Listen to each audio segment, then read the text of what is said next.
have seen how a strain gauge is made up of, how it is fixed in a piece, base metal, and how the strain is transduced and how to fix the strain gauges in a bridge network and so on.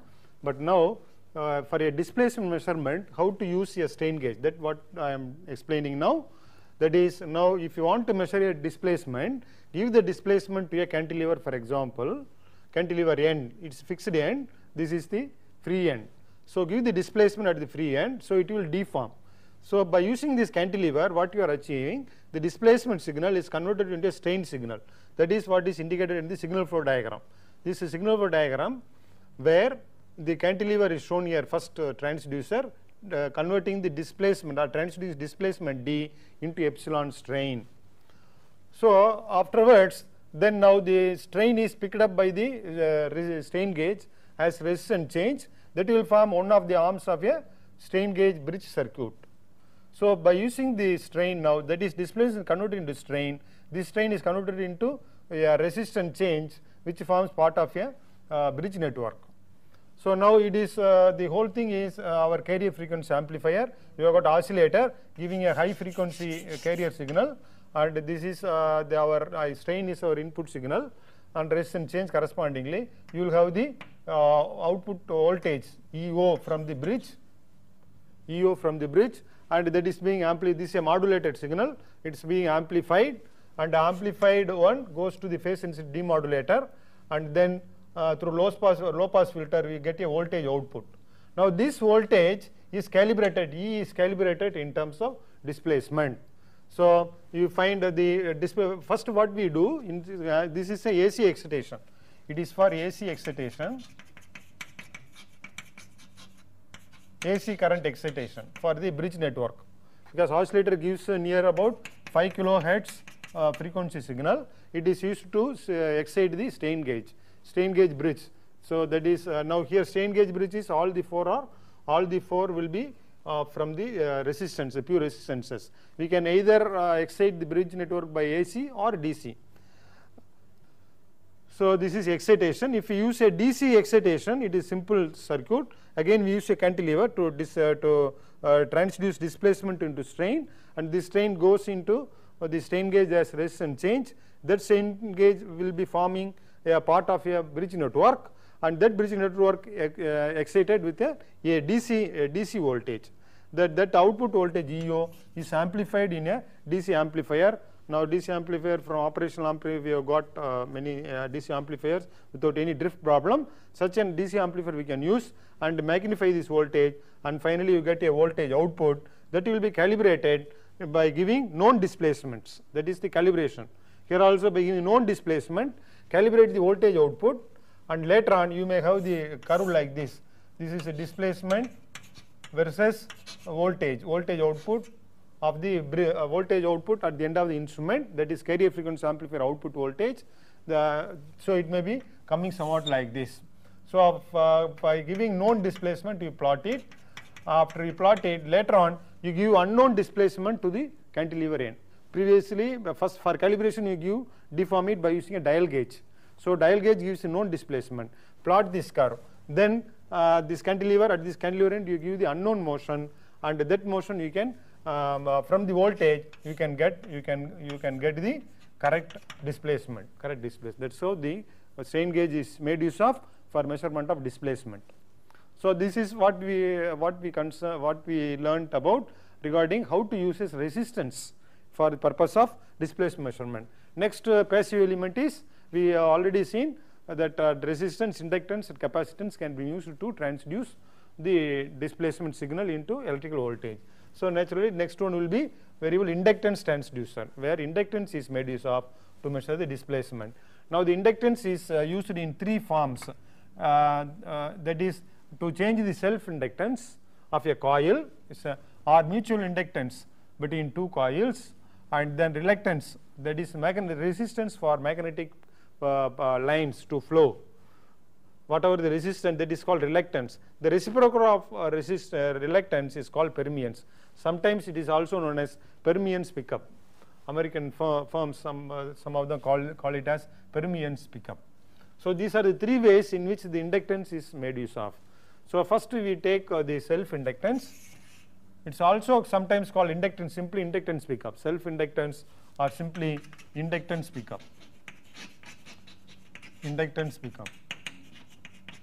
This is also colloquially used, inductance pickup. It means that there are, for example, there are two coils in one instrumentation of with inductance pickup. There are two coils. Each coil is a winding, yeah, on a magnetic material, and so two such coils are arranged. Your displacement xi is given to a flag.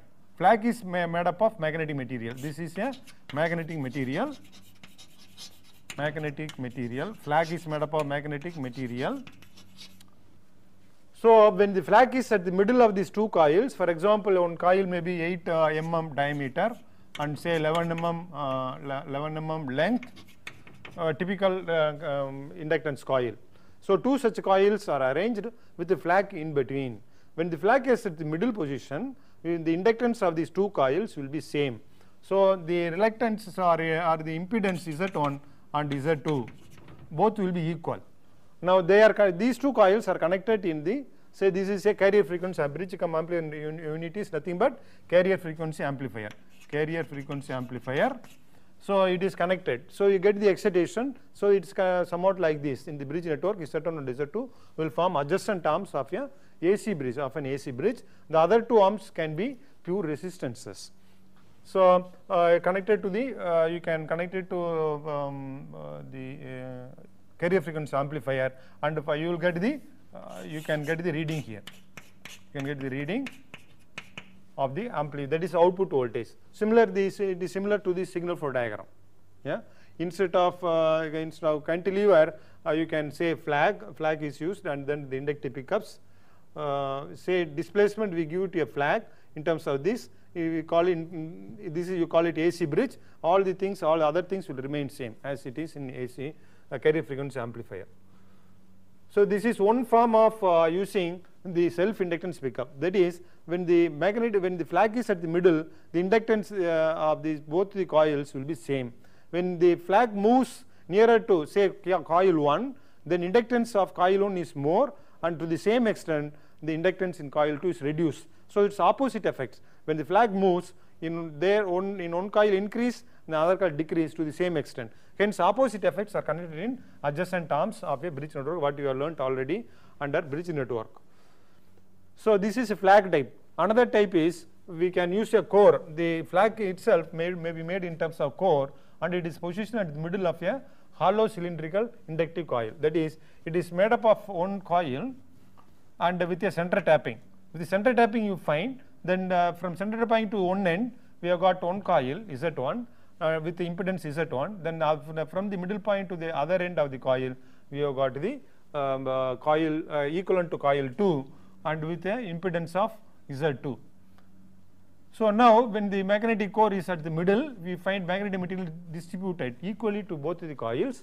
So impedance Z1 and Z2 will be same, and if we move coil by giving Xi displacement, Xi is the input signal, same as displacement, because it's a transducer for measuring displacement.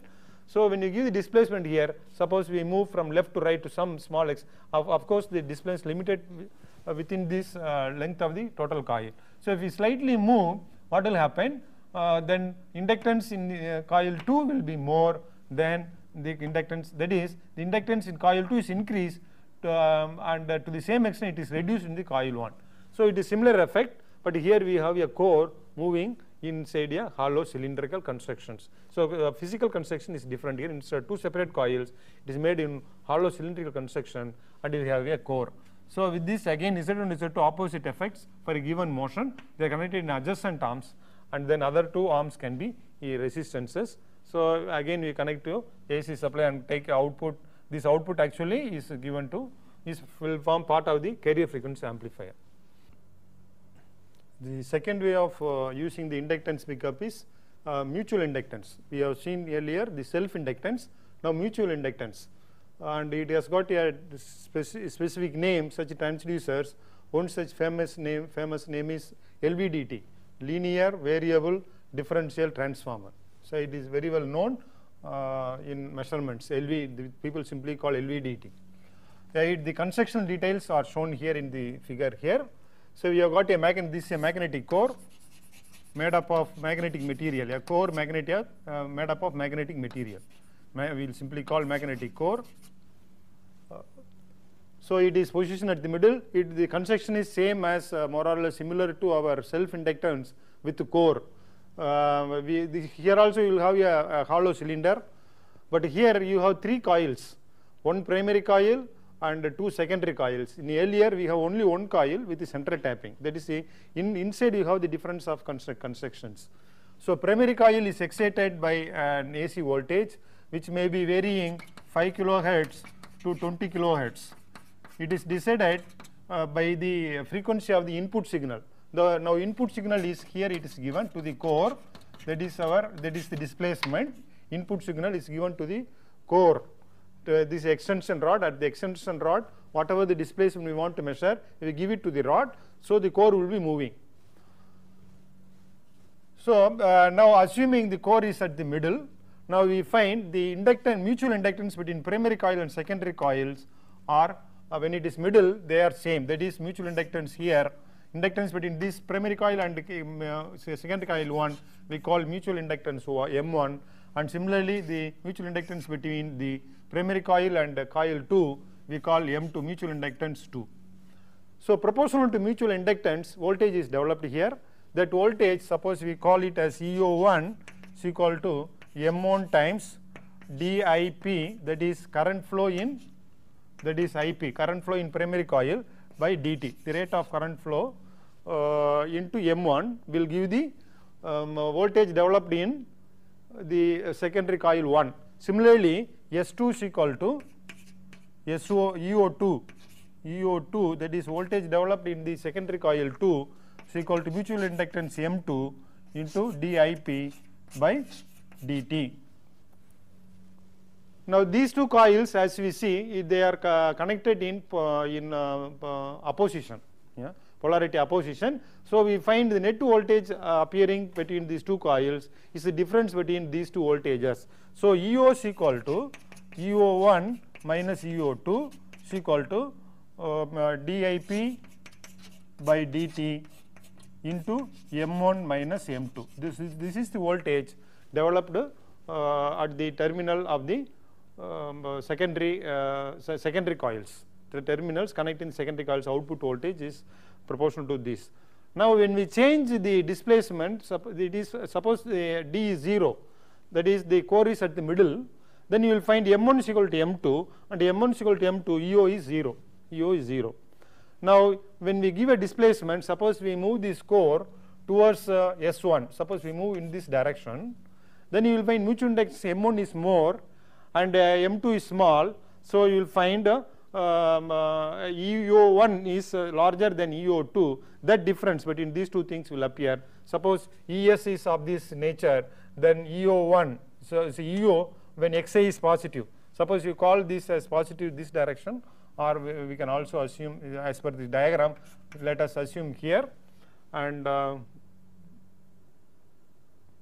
it does not matter, we can have it same direction. So if this is positive, if we define the towards left is positive, then you will find the SO1 will be somewhat like this. If voltage developed EO will be somewhat in phase with the supply voltage.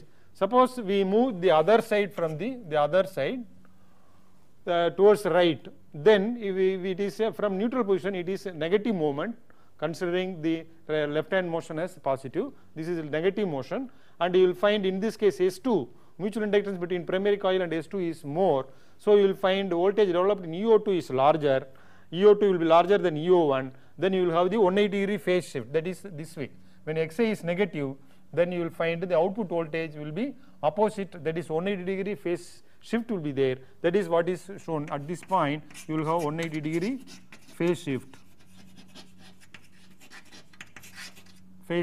That is the RMS value of EO if you consider, you will find when Xi increase positive, the output voltage is increasing EO, and with 180 degree phase shift it also increases the other directions. That is when Xi is negative, this is Xi is negative and it is moving in this direction. Suppose we withdraw it completely, you find then nonlinearity starts. So within the dimensions of the pickup only you are supposed to move the core. That is why it is called a linear range for the operation. So that is how the linear variable differential transformer construction is there and it's functioning. But if you see the signal flow diagram, you can see the xi when it is that is displacement given to the core, and it is given to the core of the LVDT, and we have the excitation voltage that is for the primary coil. We have the excitation voltage that is taken from the oscillator, which may supply any voltage from any frequency between 5 and 20 kilohertz, and this is decided depending upon the input signal frequency. The carrier frequency, the oscillator frequency should be at least 10 times the maximum frequency of the input signal, the frequency with which we are going to change the input signal. So depending upon that we can select the frequency in the oscillator. So that signal is given to primary, and the output voltage EO will be the frequency of this, I mean magnitude of the input signal is superimposed over the carrier signal, and you have got so called modulated voltage is obtained as the output from the secondary coils. Suppose the motion is only on one side of the neutral positions. Suppose the motion is only at the right hand side of this neutral position, then we need not have this sophisticated instrumentation, that is phase density demodulator, filter and all is not required, because the average value of the modulated signal alone can be read in a AC voltmeter. Yeah? In AC voltmeter, that will give the RMS value that is proportional to the displacement what we have given. But suppose motion takes place on both sides of the neutral position, that is it moves to and fro like this. What is given is positive motion, positive side, that is this side it motion, and the other side also it goes. Then you will find if you use only AC voltmeter, the direction will not be known. In such cases, we take the EO and give it to phase sensitive demodulator, where again with a synchronous signal from oscillator, it brings these waves to the same side of the signal, and after low pass filter you get a voltage output proportional to the displacement what you have given, and that can be calibrated in terms of known distances, and unknown distances can be read from the meter. So that is signal flow diagram of a LVDT. We have to note here, important point is, in instrumentation for LVDT there is no bridge network. Only for inductive pickup there is bridge network, and LVDT we need here one more point, we don't have even the amplifier, because if it is sufficient magnitude, we can simply without amplifier we can get few volts, 2 or 3 volts that can be calibrated in terms of displacements. So there is no amplifier in some instances. If you want, you can add amplifier here also. If this small hole you can add, but that's not a must. And main point is there is no bridge network in the instrumentation for the LVDT. So this is for linear motion, yeah, along a line. Xi is that is displacement along a line. When it is in the suppose it is pivoted, you can give the motion rotary motion also. Hence it is called rotary variable differential transformer. We give this angular rotation to this again magnetic core, same construction made along an arc. So this is primary coil P, this is S1, this is S2, same way it functions. But here the displacement, the angular rotation is given to the LVDT, hence it is called rotary variable. Otherwise the functioning is same principle as that one. So that is regarding the mutual inductance. Now the reluctance variations, reluctance variations. That is third way of using variation. Third way of using the inductance is you change the resistance for the magnetic line to the flow of magnetic lines. That is what is achieved in microsyn. The specific name here is microsyn, or it is sometimes it's called proximity pickup in some other construction. That is second construction.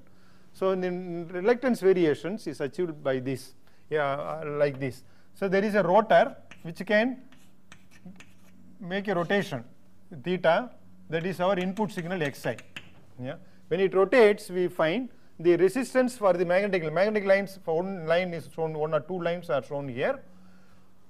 So the magnetic lines are induced on the poles. Poles 1, 2, 3, 4 poles are there in the stator, and there is excitation coil. This is your excitation winding. This is excitation. Excitation winding is shown here as a yellow line, and each pole has got excitation winding as well as the secondary winding. So the excitation winding is similar to our primary coil in the LVDT, and the secondary winding, as it is shown there, is shown here by say green line. So each pole has got excitation coil and the secondary coil. So because the excitation coil, the magnetic lines are induced, and that path is shown here. So that is, now if suppose the rotor is in the neutral position, then you will find rotor material, that is shown here. This is rotor material, is distributed equally to each among all the 4 poles. Half of the each pole is covered by the rotor material. Rotor material is made up of, again, magnetic material. It's made up of magnetic material. So magnetic material equally distributed among the 4 poles. So number of lines produced because of this, we find the reluctance of each against each pole is also same in the neutral position. So the number of lines in each pole is same. So north pole is here, north pole, south pole, south pole. So you will find 2 lines, probably 2 lines here, 2 lines there, and 2 lines entering here, 2 lines entering here. So you will find the number of lines entering or coming out of each pole will be same for the neutral position of the rotor. Suppose it rotates to a small angle. Now normally here theta is varied plus or minus say 15 degrees. Only small angle rotation is possible to convert that into displacement signal into rotary rotation of plus or minus 15 degrees can be converted into an equivalent voltage here. So if suppose we rotate towards say anti-clockwise, suppose we rotate anti-clockwise through say few degrees, say 5 degrees, then you will find material comes here more, that is poles 1 and 3 you will have more material, and here it will withdraw. So you will have 2 and 4 you have less material. That means the more number of lines are there in pole 1 and 3 and less number of line in 2 and 4.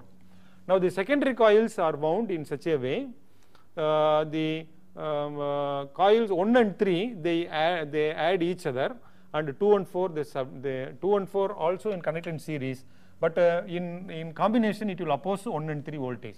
That is similar to our secondary coil. So one coil is made up of the winding 1 and 3.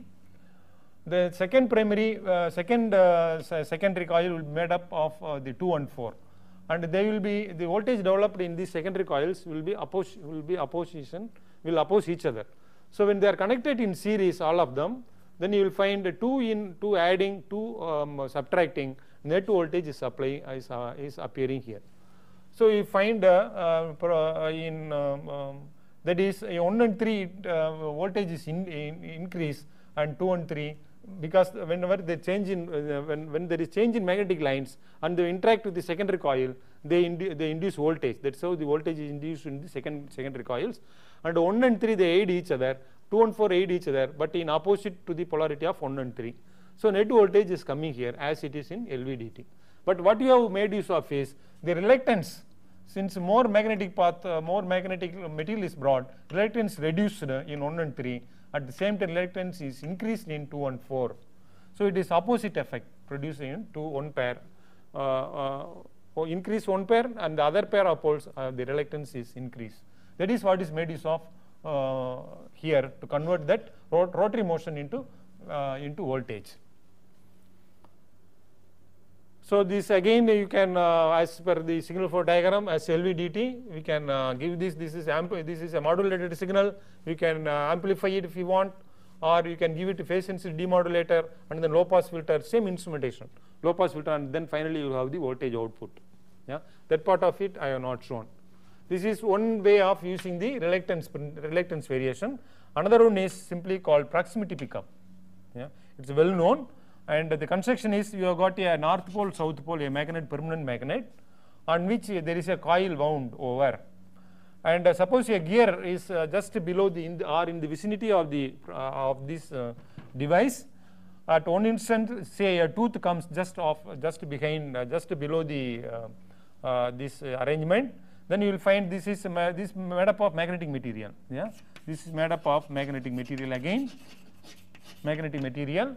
So you will find since presence of magnetic material induces more magnetic lines in this. So let us have the north pole here, this south pole. So more magnetic lines will be coming out of the north pole in the presence of a magnetic material. And as it rotates, immediately you will find a valley. Then reluctance is increased. The number of lines will decrease. So that means when a tooth and valley passes in front of this permanent magnet, you find number of lines changes. When the number of lines changes, then you will find that is cutting the number of the coils will induce a voltage here. So whenever a tooth comes out, you find one pulse is produced. That's how you get a pulse output from the proximity pickup. Proximity pickup is made up of a permanent magnet on which we have got a coil. So in the coil you have the voltage induced, and if so 100 number of 100 teeth are there, then in one rotation you have the 100 pulses. It can be read in an electronic voltmeter and electronic counter, and you can divide by 100 means you have so many rotations. That is how the reluctance made use of here to in measuring the rotary motions of the any magnetic material. Yeah. Now we see the third element. We have seen the resistance, inductance, how they are made use of for displacement transducer. Now we see how the capacitance made use of to transduce a displacement into a voltage. Now we know in a capacitance, normally we go for the parallel plate type of capacitors. So having two parallel plates, having a distance of d, and say a distance, this is distance in millimeter, and the area is millimeter square. Then the capacitance, assuming dielectric constant, a dielectric medium, say air is equal to 1.006, something like that for air. So some dielectric medium is there. So the capacitance of such a parallel plate capacitor is given by this expression, 0.0086 epsilon dielectric constant. Area is the common area between the two plates, and d being the distance in millimeter and millimeter square respectively. That means capacitance is depending upon three parameters: dielectric medium, plate area, and the distance between the plates. So if we can give the displacement to vary any one of these parameters, then capacitance will vary. That is the principle what is made use of in these three types of capacitors. Because same displacement you can give it to in three ways. This is the option available for the designer when he wants to design a capacitance transducer for distance to convert the distance into voltage. He can have any one of these three designs. For example, here the distance d is varied by having one plate fixed and giving the displacement to the other plate xi, input signal as displacement v gives. Then d is varied. When d is varied, and inversely you have got the variation in the capacitance, and the capacitance will be made into some circuit which you will see little later. The other way of using the d is you have some dielectric medium, some mica or some material, insulating material.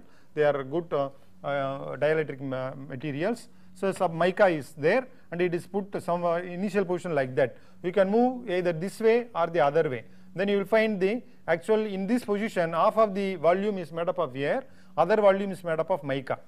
So when you move it, then the moves towards say left, then the air medium is reduced and mica is more, and you will find the epsilon is increased. So similarly you will find when you give different displacement, epsilon is varied, and epsilon is varied, proportionately capacitance is varied. So similarly here we find the common area. Suppose this is the normal middle position, that is this point is just middle of this other plate. Then you can move the one way is you can call it positive, the other direction is negative. So it will produce the opposite effects. Suppose if you move here, A will be increased, the capacitance is increased. You move the other side, then capacitance reduced since A is reduced. So from the middle position we can increase or decrease, and accordingly the distance from 0, either positive side, negative side, you can make use of. So these are three ways, either varying the distance between the plates, or varying the dielectric constants, or varying the common area. We can convert the distance into capacitance. Now how capacitance is made use of in a circuit to get a voltage, that is explained in this simple circuit. The capacitor, parallel plate capacitor is forming one of the elements in the circuit with resistance. So this is your supply voltage EB. And now it is for deriving an expression, it is assumed like this: at any instant let the distance between the two plates be x, and we are giving the distance input signal to this other plate, bottom plate. Now when xi is 0, let us call x as x0. Yeah. So at any instance x is equal to xi plus x0. At any instant x0 is the when when we don't give any input signal xi, so that is xo. So xo plus xi will be at any time x, or you can write x is equal to x minus xo. And we can derive an expression if EO is the voltage drop across the resistance R, then we can EO is the output voltage, that is EO, voltage drop across R is our output voltage EO, and EO and the xi, the plate displacement xi input signal. Under these definitions, we can derive this equation in electrical technology, where k tau d by the time constant tau 1 plus tau d, where k is equal to EB minus, that is excitation voltage, that circuit supply voltage divided by the xo. When xi is 0, whatever the distance is xo, that is volt per millimeter you will have.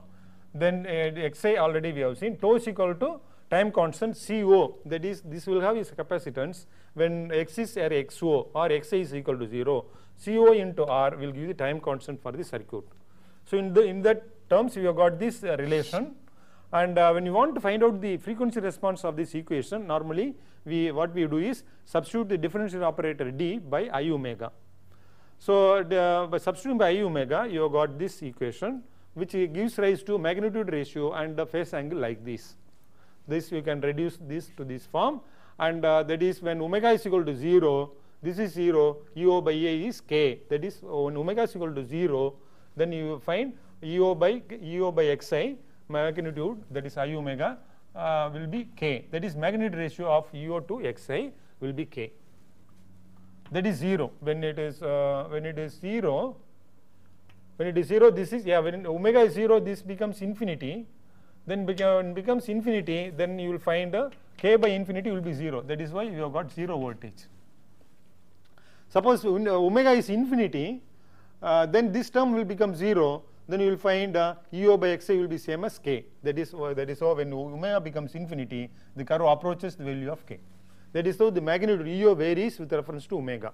Similarly, you will find when omega is 0, it is phi will be pi by, that is this infinity, 10 minus to infinity, that phi will be tan phi, tan 90 is infinity. So you have got 90 degrees, 10 pi by 2 infinity. So when omega is equal to infinity, this will be 0, then tan 0, it becomes 0. So that is how the angle is varying. Now that means when omega is very large, then only that EO is proportional. K means EO is proportional to k. Suppose EO by xi is equal to k, that means it's a constant, and you will find k into xi, taking that side. So output voltage is proportional to k, is proportional to xi only when omega is larger than, say, omega minimum, assuming a 5% error. So this, if you can say 0.95 times k, 5% error in this instrumentation, then you will find assuming making this side will become 0.95, 5% error, this side will become 0.95. Then you will find omega minimum. That is, we can also write EO by k, that is making it into 1. You can also write this as 1, bringing EO by k by xi I omega, and making it for 5% error, the ratio will be 0.95. Then you have got omega minimum. Omega minimum is equal to 3.04 by tau. So if substitute in this equation, then omega minimum you get as 3.04 over tau. So for higher value of omega being more than omega minimum, then you will find the error is always less than 5%, or it will more than 0.95 the magnitude ratio. In order to have omega minimum as small as possible, what is the requirement? Tau should be larger. To make omega minimum smaller, so that if even we can use this instrumentation for smaller frequency of what is omega? Omega is the frequency at which we vary the input signal. That is the input signal variation. Frequency is omega. So if we have lesser omega minimum, then even at lower frequency we can measure it. Also we have to note when omega is 0, that is static measurement. When we just move it and keep it there, that is no omega. Omega is 0, no frequency. That is under static measurement, we see output voltage is 0. So the simple circuit with capacitor, you cannot use it for static measurements. So only for dynamic measurements, and dynamic frequency should be more than 3.04 over tau for 5% error. If you vary the percentage error, then accordingly you can find out. Suppose 2% error means you put 0.98, 2% error. If you allow only 1%, 0.99. For that, what is the omega minimum you can find out. But 5% error is normally allowed. So having 5% error, omega minimum so much.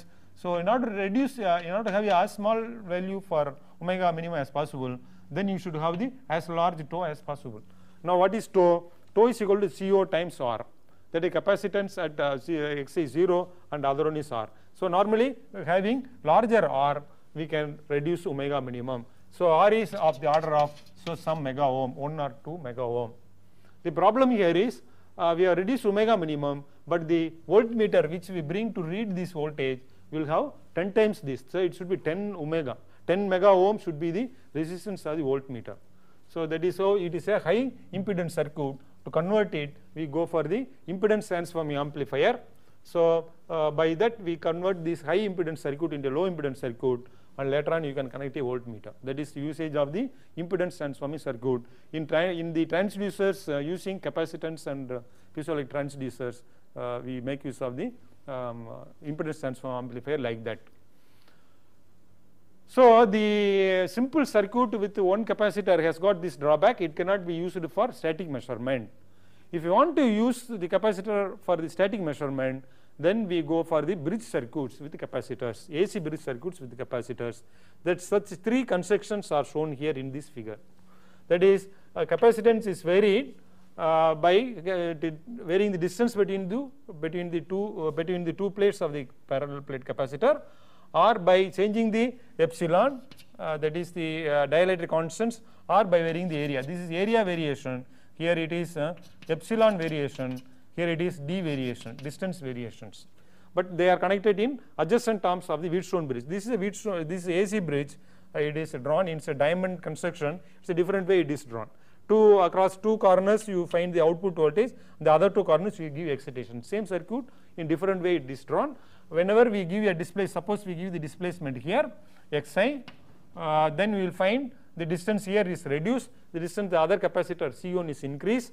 Accordingly the capacitance varied, and for the change in capacitance you will have the one given output voltage. Similarly here we find the dielectric medium, say mica, is moved from this middle position this way or that way. Accordingly the epsilon is varied, correspondingly the varied in adjacent arms. They are connected in adjacent. For any given variation, the variation in C1, C2 will be opposite in nature. Similarly, by having a cylindrical construction for the plate, this is cylinder 1, cylinder 2, and this is a rod having a common area equal in both. Now to start with, later on if you move right hand side, C2 will increase area, C1 will reduce. So they are connected again as adjacent arms of a AC bridge with excitation and so forth. So the output voltage, we know it is a modulated one. We can amplify it, and then phase sensitive demodulator, low pass filter, all these things are understood. These things I am not doing it. It's by using carry frequency amplifier, we can read the output voltage corresponding to this. So this one construction. Another construction where static signal can be studied is a capacitant with operational amplifier. Yeah, we have got 2 capacitance. One is in the forward line, other is feedback path C2 capacitor. And now suppose ES is the supply voltage, then EO is equal to EO of this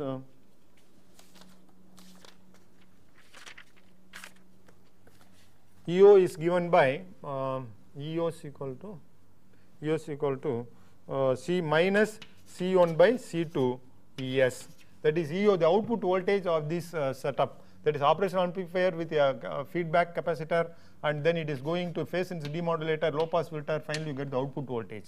The output voltage is varied depending upon the variation in C1 and C2. You can select the variations, either you can put the variation in C1 or C2, because you find this Z2 by, actually EO is equal to Z2 by Z1, Z2 by Z1. This is giving rise to the impedance of Z2, this impedance of Z1. Now we know impedance is equal to 1 over C omega. This is our impedance. Impedance of capacitor C is equal to Z by 1 by C omega. So now, since it is inversely proportionate, you will find minus C1 by C2 ES, because Z1 is inversely proportional to C1, so it goes up. Now we know each one is made up of these three parameters. This is equal to C1 is equal to epsilon is proportionate to epsilon 1 A1 by D1, and similarly C2 you got epsilon 2 A2 D2. Yeah, because capacitance is epsilon proportional to area into dielectric constant divided by the distance. So converting that in terms of parameters. Now if we have the area as change you give, because we want EO proportionate to proportional quantity, then we give area as well as the dielectric constant variation in capacitor 1. This capacitor 1. We want to vary area to change the capacitance, then give it to capacitance 1. And when we want to give the distance as input signal to vary the capacitance, then that distance give it to capacitance 2. That D2 comes up at the top. So you will find EO is proportional to D2. So we can give the signal in form of displacement between the plates, or the common area between the plates, or the dielectric constant. For that we can select any one of these two capacitors. That is for area and dielectric constant capacitor 1, distance we give to capacitance 2, then you will have EO always proportionate to our displacement signal. So that is what is demonstrated by this equation. That means we have seen all the three passive elements, resistance, inductance and capacitance, how they are made use of to transduce a displacement into a corresponding voltage.